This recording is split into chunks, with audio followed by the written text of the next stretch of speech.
This is a TikTok moment. I don't know what crazy man gave me one of these, but I like it.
Today's an interesting day. We have Sam with us from JCB.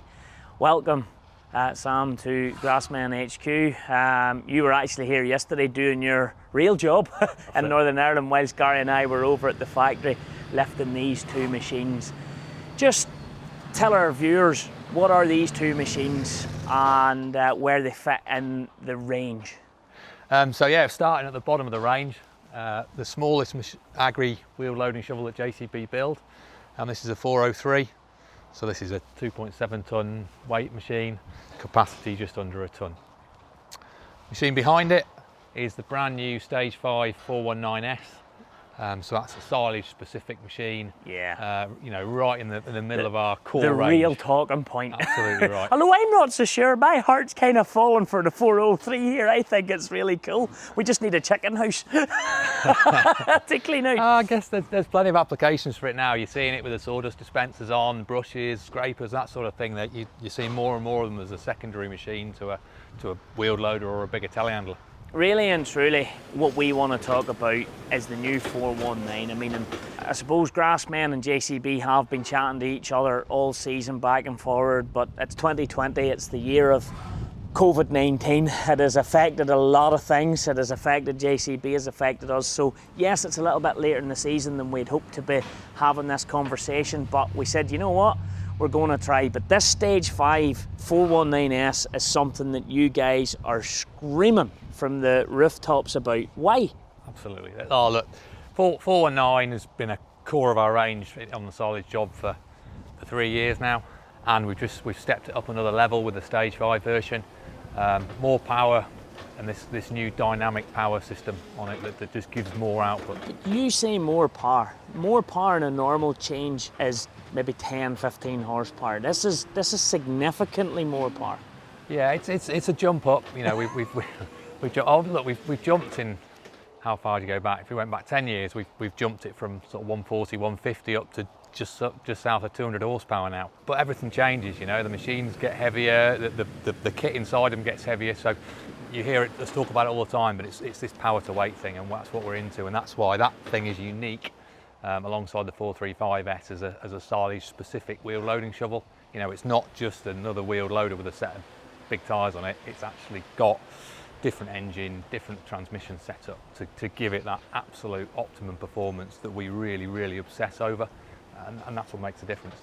And when you say power to weight ratio, am I right in saying that your 435, which I would call daddy of the range, king of the clamp, but your 435 and your 419 are now, with the introduction of Stage 5, they're holding all identical power to weight ratios, aren't they? Yeah, so 435's actually had a bit more extra than a 419 has, and that's been to equalise that power to weight at that 17.5 horsepower per tonne mark.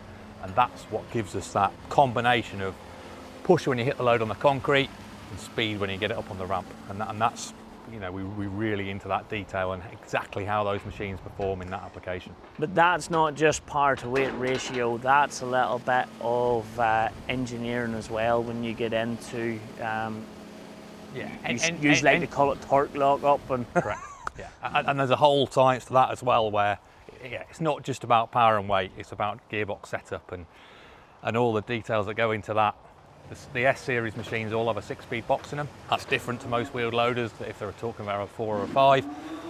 What the 6-speed gives us is it gives us those first 3 gears really, really close together. So you've got first, second and third are all usable on a silage clamp, whereas on a regular shovel you'd probably be stuck in first. You can choose your gear and then you get the best engine performance, power, torque within that gear.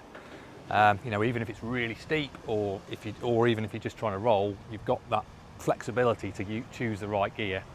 And then the torque lock setup and having it right down to gear 1 just means it'll climb stuff that nothing else will touch. So it's a completely different thing. That's your story and you're sticking to it, Sam. That's it.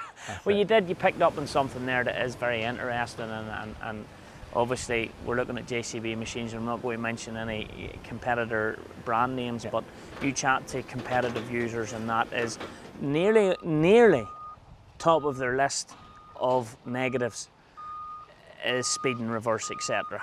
Coming back down off the clamp, and that's where JCB does have it. There's no question about that. The clamp job is a totally different application and calls on a completely different set of product attributes to normal long cycle, short cycle loading work. You know, and it's much more biased around the drivetrain and the ability to climb. It's the power and the climbing speed that gives you time to get a better job done on the clamp and time to get rolling and done before the next trailer turns up, much more so than it is about hydraulic performance. You know, the hydraulic performance has got to be there, but the drivetrain performance is key. Can I touch base with you, because when I was loading the loader, and I was a little bit nervous now because it was set up that we were right at the front door, as they say, of JCB earth movers, and this was just handed over, and something just felt a bit different. It just felt like I was trying to hold back an animal, and I was nervous, and the whole operation was nervous. And then one of your colleagues laughed at me and said, "Welcome to dynamic power." That's it. What's this concept about? Because I'm sure a lot of people aren't just fully tuned up. And when did that come in? Did that only come in stage 5? So dynamic power is a new thing for stage 5. It gives us the ability to run the machine in 2 power mode. So we can run it in standard mode up to about 144 horsepower, and then the dynamic power, which is selectable by the operator, and that takes it up to 195. So it gives the thing more urgency, that's for sure. It gives it 50 horsepower more urgency. That's right, absolutely. Mm-hmm. So is there any way we can just leave dynamic power that it's never accidentally get switched off, just in case, you know? I think the majority of machines will spend the majority of their lives in that mode. But the machine, you know, it has to pay its way through the rest of the season, and not always on a silage clamp. And if it's loading a feeder or loading a spreader in good conditions, you might not need that extra power. This particular 419 is literally just off the line. It is, if I have got this right, your own demo machine that you will be running for JCB, so throughout the back end and then probably into next year. So this is your new demo machine, so hopefully we don't put a scrape on it, because that would not go down well. But what spec have JCB went for? Now I would imagine with their own demo machine it's going to be extremely well spec. Is this all singing, all dancing, top of the range? Is this the best money can buy in a 419 stage 5? It is, yeah, it is. So we're on 750 tyre equipment. We're on Contractor Pro cab. So Contractor Pro gives you all the LED work lights right the way around the machine, the 360-degree work light pack. Gives you the stainless stack. Gives you all the red S branding around the cab there. The super deluxe seat and the fridge in the cab as well. So it loads the whole thing up. So we've got auto lube, which is all around the articulation pivot and right the way through the front end, loader end of the machine. They say is it still runs on a Cummins engine, doesn't it? It does. So 6.7. 6.7 litre Cummins. We've run Cummins since 2004 in these. It's been very good for us. We go back through JCB's history. So when I started out working on shovels a long years ago, maybe 20 years ago, I'd have been on a 412, and then 412 became 414, which became 416. Which became 418, which has now become 419, and is it fair to say this is version 2 now of the 419? Yeah, second generation 419. Second generation. Yeah. There is some difference when you go back to a 416 and a 419. You know, they're completely different machines. I think the spirit is the same in that it's a more compact wheeled loader, better in tighter spaces, but still with that power to weight ratio and all that, and that gives it that massive performance advantage. but everything grows, you know, and in that period of time from, I don't know, 2004 when we were building 414s and 416s, you know, the average output of a forage harvester has increased, and so the capacity of the wheel loader has had to increase to keep up. And to do that, it's not just adding power, because you need the weight as well. Those two things have to match. So the machine has got bigger and heavier and put more power into it, and components have been uprated and improved, and that's what's taken us to this level. You know, when you're trying to lead like we are, you can't stand still. You've got to keep pushing it on forwards, which is what we've done with these machines. Main difference is, I suppose, coming from, I'll call it my day where I was used with those machines, is the bigger axles for sure. Yeah. We're into the... So we moved on to ZF axles. There comes a point when you reach a limit of something, and when the power and the weight increase, you've got to take it on. So we stepped it onto the ZF axle, which is a bigger axle than what we used before. We did that with 419 introduction, and that's been a great move for us, really taking the machine forward, and it gives us, it's given us that license to keep pushing the boundaries on the engine power as well. So that, and the real game changer was the lockup as well. That really made a massive difference to how the machine could be driven, and the fact that you weren't having to work the engine as hard to get the performance through the driveline. I am in agreement with you, but I also think, looking back at the 434 and the very early 435, I think in particular to the 435 that we had from you guys over here a few years ago, I personally feel there's been a massive difference to the cab and to the environment and to where you're at your seated position. Yeah. I think it's brought the operator back to where he really needs to be, and that is on top of his work, for want of a better word. The Command Plus cab that we've introduced, that's a massive step forward, bigger in area, but yeah, the creature comforts are better, and clamping silage is a tough job, and the guy on the shovel needs that good environment. Still running parallel linkage? Yep, so 4-ram geometry up front. We build ZX loaders with Z linkage, but our preference is on the 4-ram system.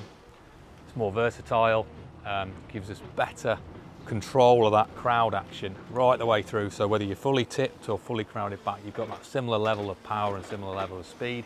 But if you want to go fast with the flick, we can do that. We do fast flick cylinders for a 419S, but obviously there's a slight compromise there on tear out performance on other work. It's doctor differs, patients day. Don't get me wrong, you know, some of your machines more adapted for, I'm going to say quarry work or that time, are still constructed with a Z-bar or pneumatics or whatever they want to call it, and that's completely different tear out force, but it's a different feel. I personally have always liked the parallel linkage, exactly for the reasons you have just said, but it's like everything, it's horses for courses.